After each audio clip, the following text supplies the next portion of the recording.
Well, hello everyone. I'm back. It's 6:30. I'm leaving work. I'm gonna go grab some dinner, of course. Maybe some Gatorade as well, because these are, fairly essential items.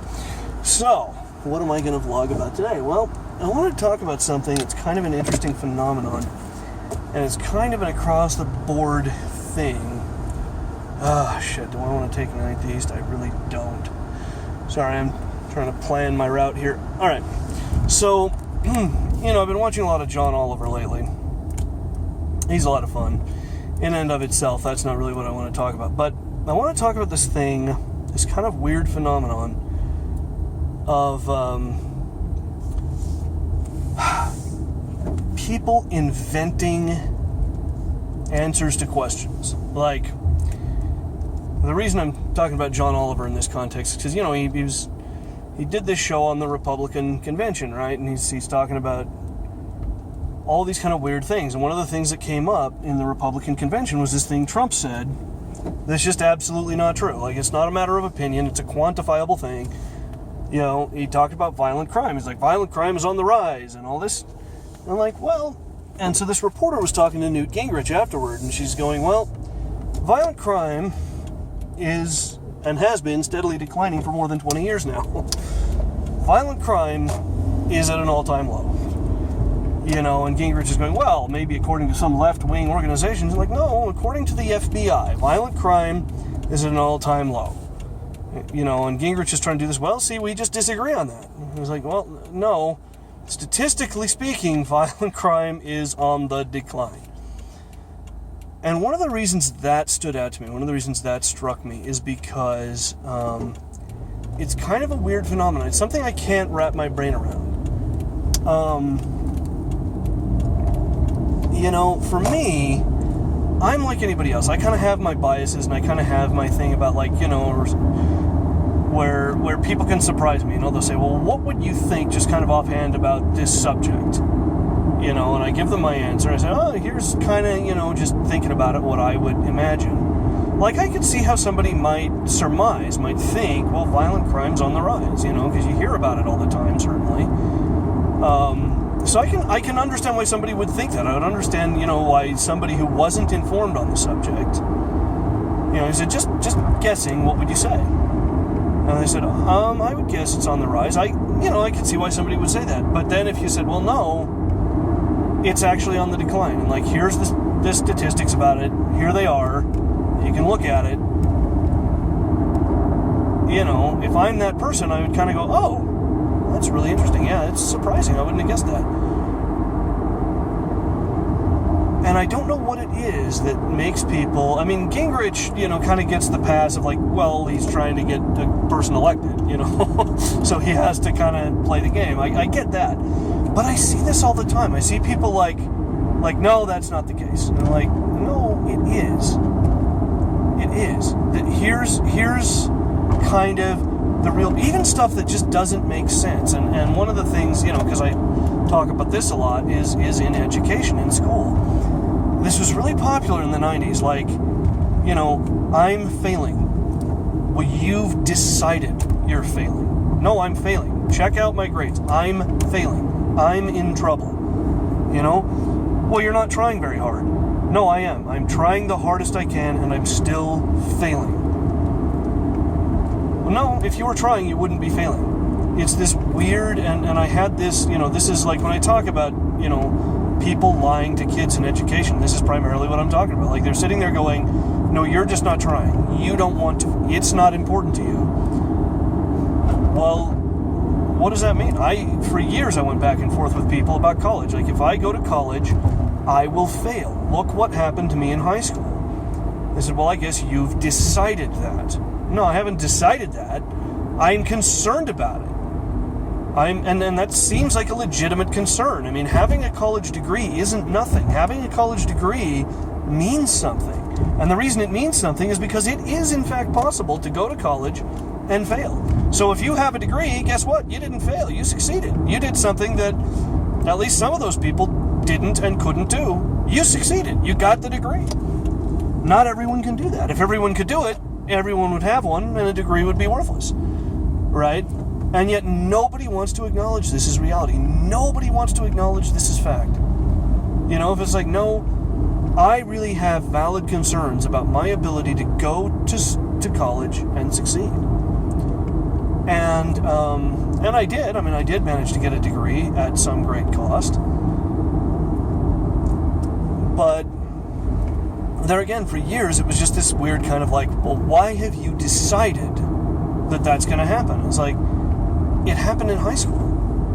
I went to a high school that just bent over backwards to make things easier for students. I went to a high school that was kind of a joke. And it really was, like, not just, you know, I'm not saying that figuratively, I'm not saying my opinion. It was kind of a joke. It was kind of an inside joke in the district that, like, oh, that's where the loser kids go that can't handle anything. Because it was. We only went half a day. You know, we were out of there by noon. If you can imagine that. All through high school, I never was in school. Oh, well, I guess I was because I took some extra classes at one point. But, like, I was home by noon. I used to, you know, like, I went and got a job and started working because it's like, oh, I can work now because I'm in school half time. And they did that largely by eliminating a lot of the electives that you can take in regular high schools. They just, you know, took out. And you also had no homework. I tell that to people and it blows their mind. I had no homework in high school. I still managed to fail out of it. And people say, well, you know, how did that happen? That's the wrong question. I mean, well, it's maybe the beginning of the right question, but it's like, how do you not do that? See, like, I did what everybody said I'm supposed to do. I walked in the door, I said, hi everyone, I'm here. I did what everyone said I was supposed to do. This was the result. My thinking at the time was maybe there was something I could have done differently or somewhere else I should have been that I didn't know about. But I don't know. Like, this is what happened. This is the reality. I went, I said, hi everyone, I'm here. I failed. That's what happened. In hindsight, looking back on it, I can tell you about a lot of things I should have done differently. But at that time, all I could tell you was, here's what happened. I went, I did the best I could, I failed. That's it.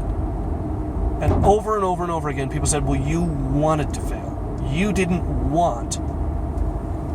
And I'm going, what could I possibly be saying or doing to convince you that I wanted to fail? Or that I didn't think it was important? I cannot conceive of what that could be. And it wasn't until I got older that I realized, no, there wasn't anything. There was nothing I was saying or doing. This is something they just decided. They just decided, well, you don't want to, and now we're going to work backwards from that. And if any evidence should ever present itself that, no, you really did want to, that evidence is to be ignored. And it's this just baffling thing to me. Because if somebody ever proves me wrong, you know, granted, there are things I feel really, really strongly about, and I would probably, you know, if you could say, no, you really are wrong about this, I would be skeptical. I really would be skeptical. It might be a bit of a task to convince me, but you could convince me. You know, at some point, it's like, no, look, man, you really are wrong about this. Look,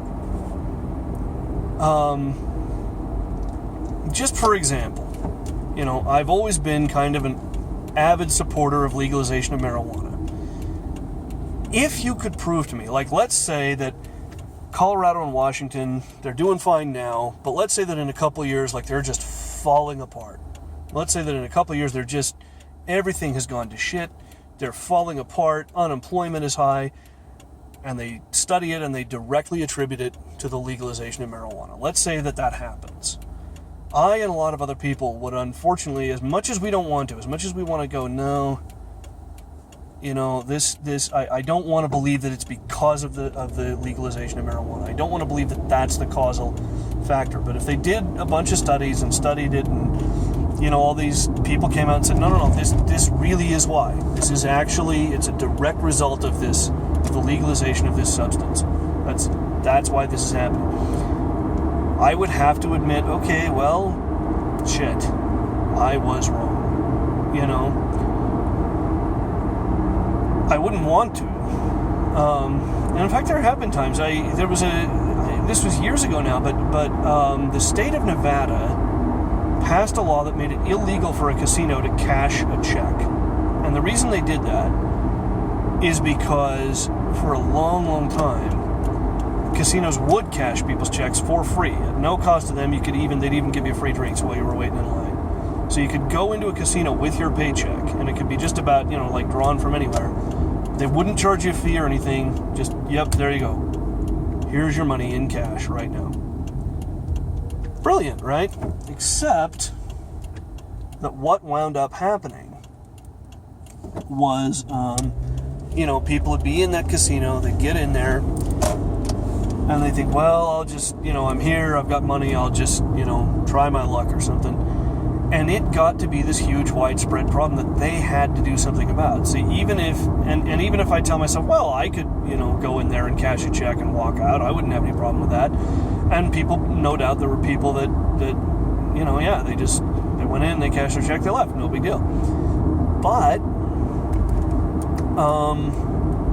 it's not going to work every time, and if in the aggregate we find that no, rents aren't getting paid, kids are going hungry, we got a problem here.